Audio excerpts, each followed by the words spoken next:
Hello, Namaste. I am Dr. Namrata.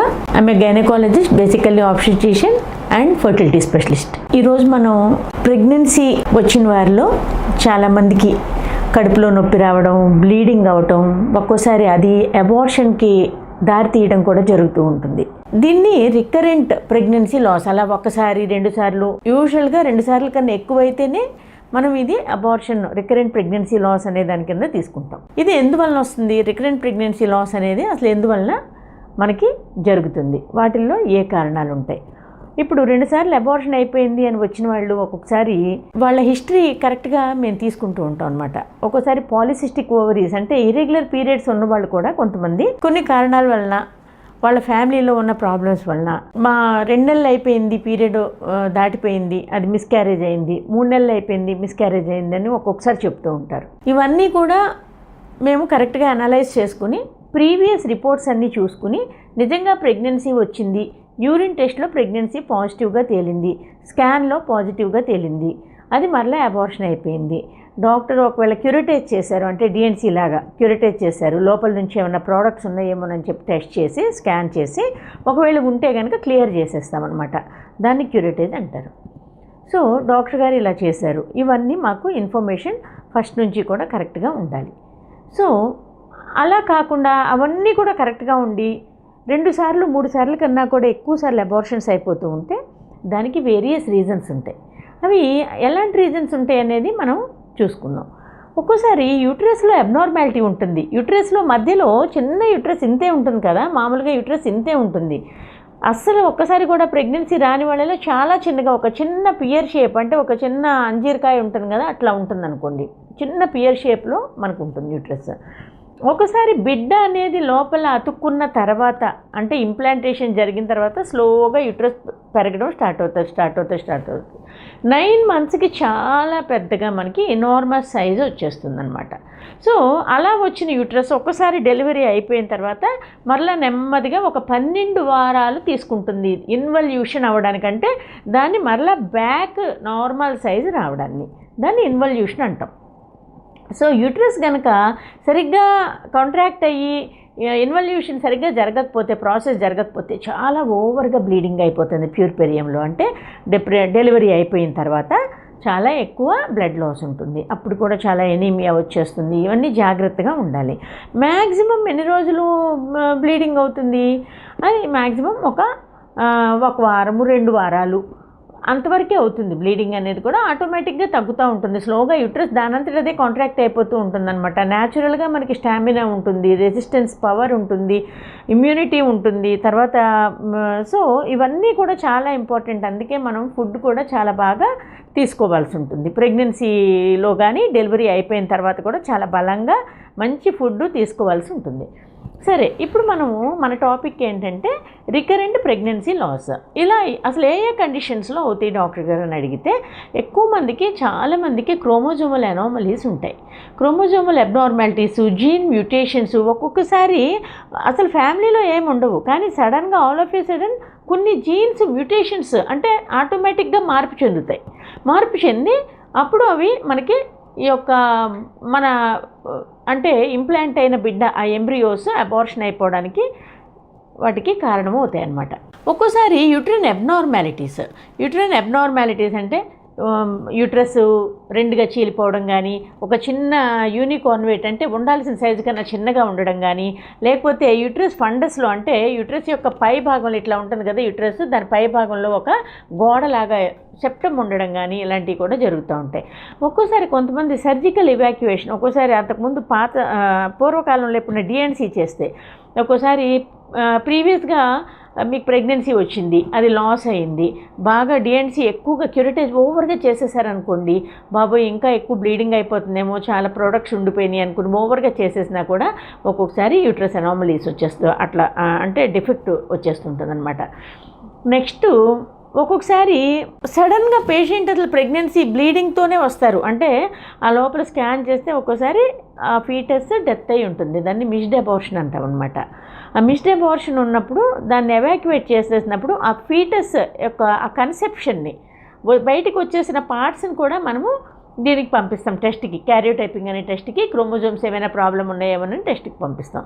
అలాగే ఇట్లాంటి వాళ్ళల్లో అసలు ఏ విధంగా మనం ఒకసారి అబార్షన్ అయిపోయింది, 2 సార్లు అయిపోయింది, 3వ సారి మన దగ్గరికి వచ్చారు, 3వ సారి కూడా లోపల మిస్డ్ అబార్షన్ అయింది, అసలు ఏ విధంగా మనం వాళ్ళకి టెస్టులు చేస్తాం. ఎందుకంటే నా దగ్గరికి వచ్చే కొంతమంది పేషెంట్స్ ఏమంటారంటే, బాబు ఏం డాక్టర్ గారు ఇన్ని టెస్టులు రాశారు అంటే 10,000 అవుతాయా, 20,000 అవుతాయా, 15,000 అవుతాయా, 5,000 అవుతాయా, ఎంత అవుతాయి? ఎందుకంటే నిజంగానే కొంతమందికి అమౌంట్స్ ప్రాబ్లం ఉండొచ్చు, కానీ ఇట్లాంటి కండిషన్స్లో అవసరమైనప్పుడు కొన్ని టెస్టులు నిజంగా చేయవలసి ఉంటుంది. చాలా కొద్దిగా కాస్ట్లీ టెస్ట్స్ ఉంటాయి అన్నమాట.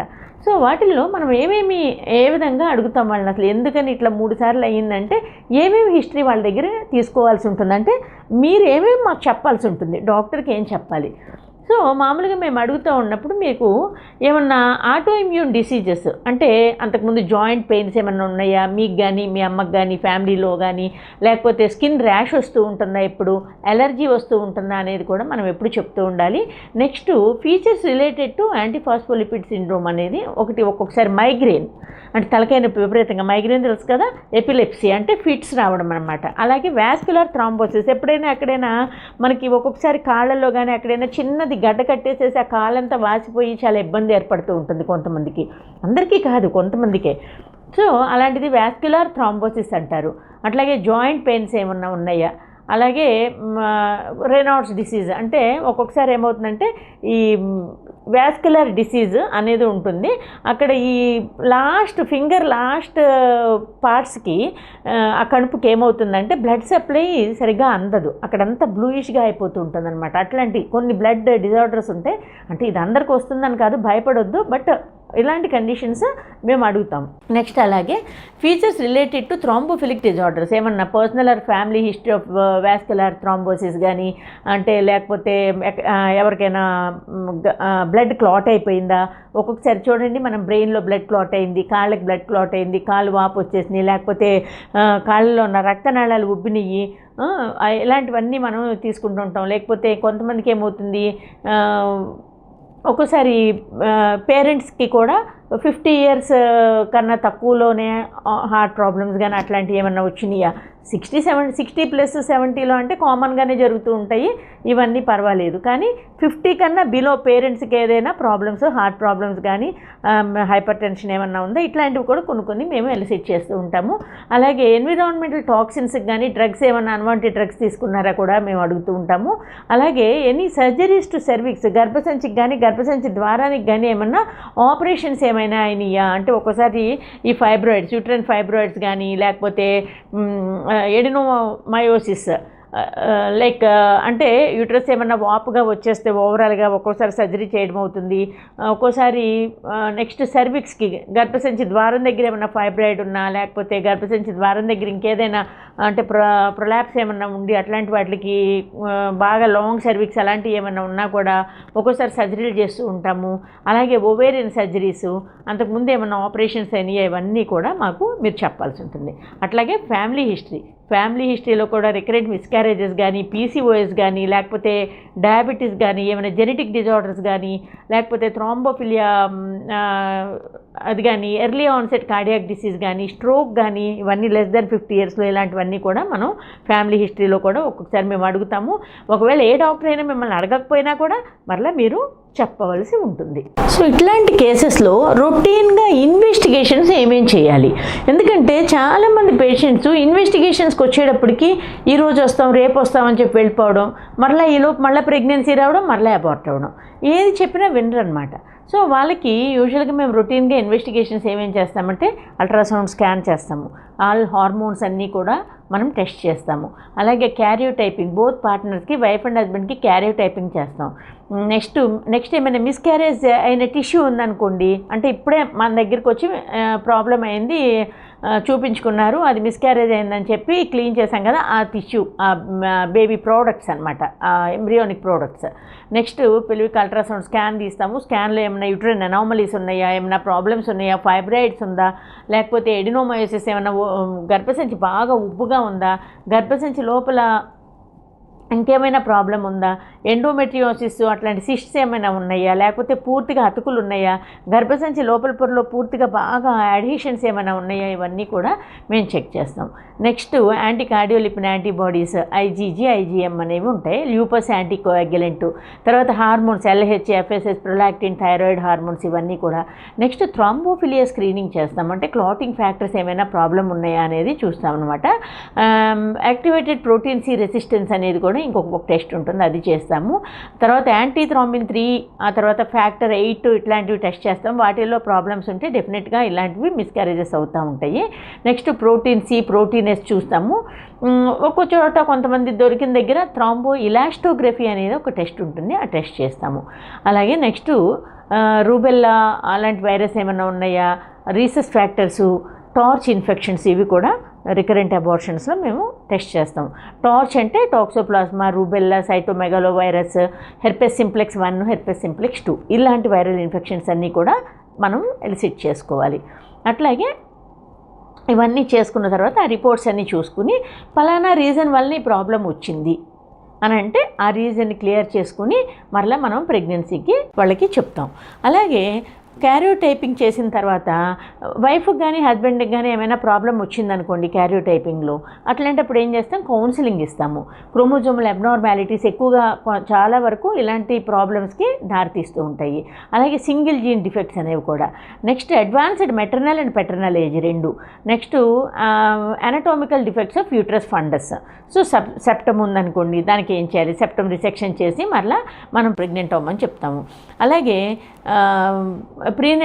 పేరెంటల్ క్రోమోజోమల్ రీఅరేంజ్మెంట్స్, ఒక్కోసారి క్రోమోజోమ్స్ ఏమవుతాయి, ఒక ముక్క ఎక్కువ అవుతుంది, ఒక ముక్క తక్కువ అవుతుంది, అంటే డిలీషన్స్, ఎడిషన్స్, లేదంటే ఒక్కోసారి జీనే మ్యూటేషన్ అయిపోతూ ఉంటుంది. ఇలాంటి ప్రాబ్లమ్స్ వల్ల ఇవన్నీ కూడా మేము కౌన్సిలింగ్ ఇస్తాం. Antiphospholipid antibodies, activated protein C resistance ఇవన్నీ ఏమున్నాయి అనేవి. నెక్స్ట్ సబ్ క్లినికల్ థైరాయిడ్, ఏమైనా డయాబెటీస్ ఇవన్నీ ఉన్నాయా అనేవి చూస్తాము. ఫ్యాక్టర్ 5, ఫ్యాక్టర్ 2 జీన్ మ్యూటేషన్స్ ఇవన్నీ ఎక్స్ప్లెయిన్ చేస్తాము. నెక్స్ట్ ఫ్యాక్టర్ 8, ఫ్యాక్టర్ 3 ఇవన్నీ కూడా ఏమన్నా ప్రాబ్లమ్స్ ఉంటే వాటన్నిటి గురించి ఇది ప్రాబ్లం ఉంది, దీనికి ఇలా చేయాలి, దీనికి ఇలా చేయాలి అనేది ప్రాబ్లమ్ని బట్టి మేము చెప్తాం అన్నమాట. ఒక్కోసారి ఈ కేసెస్లో మనము ఇప్పుడు నెక్స్ట్ ప్రెగ్నెన్సీలో ఇది అవ్వకుండా ఉండడానికి ఎట్లాంటి ఆప్షన్స్ ఇస్తాము. సపోజ్ ఏమైనా యూట్రస్ అసలు ప్రాబ్లం ఉందనుకోండి, చిన్న యూట్రస్ కానీ, లేకపోతే ఇంకేదైనా ప్రాబ్లమ్ యూనికాన్వేట్ యూట్రస్ కానీ, లేకపోతే యూట్రస్ ఇలా చీలిపోవడం, యూట్రన్ డైడెల్ఫిస్ అంటాము, 2 పార్ట్స్గా ఉండడము, 2 యూట్రస్లు ఉండడము, లేకపోతే మధ్యలో అడ్డుగోడు ఉండడము, వీటన్నిటికీ కొన్ని సర్జరీస్ చేస్తాము. లేదు ఫైబ్రాయిడ్స్ ఉన్నాయి, ఆ ఫైబ్రాయిడ్స్ తీసేస్తాము. ఎక్కువ ఫైబ్రాయిడ్స్ ఉన్నాయి, ఎక్కువ ఫైబ్రాయిడ్స్ ఉంటే ప్రెగ్నెన్సీ నీకు నిలవదు. ఎడినోమయోసిస్ ఉంది, ఎడినోమయోసిస్లో నిలవదు, అప్పుడు ఏం చేయాలి, ఇలాంటివన్నీ కూడా మేము చెప్తాము. అంటే ఒక్కొక్క కేసులో సరగసీకి వెళ్ళవలసి ఉంటుంది. ఎందుకంటే కొంతమందికి యూట్రన్ మల్టిపుల్ ఫైబ్రాయిడ్స్ ఉన్నాయి అనుకోండి, వాటిల్లో అది ఎర్లీగానే వెళ్ళిపోయి ప్రెగ్నెన్సీ లాస్ అయిపోతూ ఉంటుంది. సో అలాంటప్పుడు వేరే మార్గం లేదు. ఎడినోమయోసిస్ వీటిల్లో వేరే మార్గం లేదు. నెక్స్ట్ సెప్టమ్ రిసెక్షన్ చేసాము, ఆపరేషన్ చేసాము, లేకపోతే లోపల పూర్తిగా గర్భాశయం లోపల పొరలో పూర్తిగా అడ్హెషన్స్ ఉన్నాయి, అలాంటప్పుడు కూడా ఒక్కోసారి వీళ్ళకి మామూలుగా ప్రెగ్నెన్సీ నార్మల్గా రావడానికి మనకి అవ్వదన్నమాట. అట్లాగే ఒక్కొక్కసారి ఏమవుతుంది, ఫైబ్రాయిడ్ ఉంటే ఫైబ్రాయిడ్స్ తీసేసేయాలి. నెక్స్ట్ ఇంట్రాయూటరైన్ అడ్హెషన్స్ ఉంటే హిస్ట్రోస్కోపీ చేసి అవన్నీ కూడా అడ్హెషన్స్ రిలీజ్ చేయాలి. ఒక్కోసారి ఏం చేస్తాం, గ్యామీట్ డొనేషన్. ఇప్పుడు సపోజ్ ఒక ఫిమేల్కి ఏమైనా క్యారియోటైపింగ్లో క్రోమోజోమ్స్ అన్ని అబ్నార్మల్ ఉన్నాయనుకోండి, అప్పుడు ఏం చేస్తాము, ఎగ్ డొనేషన్కి వెళ్ళిపోమని చెప్తాం. ఒక్కోసారి artificial insemination of donor sperm మేల్కి ఉన్నాయనుకోండి, హస్బెండ్కి ఉంటే యూజువల్గా డోనర్ స్పెర్మ్ IUI చేయించుకోమని చెప్తాము. లేకపోతే ఒక్కోసారి అసలు డైరెక్ట్గా IVFకి వెళ్ళిపోమని చెప్తాము. ఏంటి విత్ డోనార్ ఎగ్ కానీ డోనార్ స్పెర్మ్ కానీ IVFతో చేయించుకోండి అని. నెక్స్ట్ PGS, ఒక్కోసారి PGS ప్రీజెనెటిక్ స్క్రీనింగ్ అనమాట. ప్రీజెనెటిక్ స్క్రీనింగ్లో అంటే ఏం చేస్తామంటే ఎంబ్రియోస్ తయారు చేసి ఆమెకేమో ఎక్కువ ఇంజెక్షన్స్ ఇచ్చి మంచి ఎగ్స్ ఉత్పత్తి చేసి ఆయన స్పర్మ్స్ తీసుకుని ఆ 2 కూడా పిండాలను తయారు చేసేసి ఆ తయారు చేసిన పిండాల్లో మనకు 1-2 మంచి పిండాలు మనకి దొరకవచ్చు. ఇది కాస్ట్లీ ప్రొసీజర్, అందుకని ఇది ఫస్ట్ లైన్ ఆఫ్ మేనేజ్మెంట్గా అందరికీ చెప్పమన్నమాట. బట్ అవసరం మా బిడ్డే మాకు కావాలనుకున్న వాళ్ళకి అవకాశం ఉన్నప్పుడు PGS చేసి ప్రీజెనెటిక్ స్క్రీనింగ్ చేసి మంచి ఎంబ్రియోస్ ఏవైతే ఉన్నాయో మంచి ఎంబ్రియోస్ మనం ఎలిసిట్ చేసుకుని సెలెక్ట్ చేసుకుని ఆ ఎంబ్రియోస్ని మాత్రమే లోపల పెడతాం. ఒక్కోసారి అడాప్షన్ ఆప్షన్ ఇస్తాము. అట్లా మనం రకరకాలుగా ట్రీట్మెంట్ ఆప్షన్స్ నెక్స్ట్ ప్రెగ్నెన్సీకి ఈ విధమైన ట్రీట్మెంట్ ఆప్షన్స్ ఉన్నాయి. కాబట్టి మీరు న్యాచురల్గా వెళ్ళే కంటే ఈ ఆప్షన్స్ మీరు చేసుకోవడం వల్ల మీకు సరవుతుంది అనేది చెప్తాం. ఒకవేళ ఏమైనా ప్రాబ్లమ్స్ మనకి ఈ ఆటో ఇమ్యూన్ డిజార్డర్స్ ఏమైనా ఉన్నాయనుకోండి, ప్రెగ్నెన్సీ రాగానే దాని గురించి ట్రీట్మెంట్ మొదలు పెడతాం. అట్లాగే బ్లడ్ క్లాటింగ్ ఫ్యాక్టర్స్లో ప్రాబ్లమ్స్ ఉన్నాయనుకోండి, అలా వెళ్తాం. అలాగే డయాబెటీస్ కానీ సబ్క్లినికల్గా థైరాయిడ్ ప్రాబ్లం కానీ ఉంటే ముందు వాటిని క్లియర్ చేసుకుని వెళ్తాం. సో ఉన్న ప్రాబ్లం బట్టి మేము ట్రీట్మెంట్ ఆప్షన్ వెతుక్కుని ఆ ట్రీట్మెంట్ జాగ్రత్తగా చేయించుకోవాల్సి ఉంటుంది. మీరు కూడా నెక్స్ట్ అవసరమైనప్పుడు డాప్లర్ స్టడీస్ కానీ ఇంకా లేదంటే వేరే ఏదైనా టెస్ట్ రికరెంట్గా ఎప్పుడు అంటే రిపీటెడ్గా స్కాన్స్ లేకపోతే రిపీటెడ్గా కొన్ని బ్లడ్ టెస్ట్ రిపీటెడ్గా కొన్ని ఫ్యాక్టర్స్ ఎలిసిట్ చేయడము ఇవన్నీ కూడా ఉంటాయి. సో మీరు డాక్టర్ని ఎందుకు ఈ టెస్ట్ చేస్తే ఏమవుతుంది డాక్టర్ అని అడగండి, కానీ ఇన్ని టెస్టులు ఎందుకు చేస్తున్నారు అని మాత్రం అడగొద్దు. అది కరెక్ట్ కాదు. ఎందుకంటే మన అవసరం అది. మనకి బిడ్డ కావాల్సి వచ్చినప్పుడు కొన్నిసార్లు మీరు డాక్టర్ చెప్పేవి వినాల్సి ఉంటుంది. అలాగే మీ డౌట్స్ ఏమి ఉంచుకోవద్దు మీ మనసులో. మేడం మీ టెస్ట్ దేనికి మీకు కావాలి అంటే ఆ టెస్ట్ దేనికి మేడం, ఇప్పుడు నాకున్న ప్రాబ్లం ఏంటి, ఈ ప్రాబ్లంకి మనం ఏ విధంగా ట్రీట్మెంటు మీరు చేయాల్సి వస్తుంది, మాకు ఎక్కువ ఖర్చు అవుతుందా, ఇలాంటివి అడగొచ్చు, తప్పేం లేదు. కానీ మాకు మొదట్లోనే మాకు ఈ టెస్టులు చేయొద్దు, మీరు ఇన్ని టెస్టులు చేసేస్తున్నారు, అవసరమా మాకు, ఇవన్నీ కూడా అడగకూడదు. ఎందుకంటే కంపల్సరీ ఇలాంటివి అన్నీ ఎలిసిట్ చేసుకుని మనం జాగ్రత్తగా బిడ్డని, మంచి బిడ్డని, హెల్తీగా ఉన్న బిడ్డని మీలాంటి కపుల్స్కి ఇవ్వాల్సి ఉంటుంది.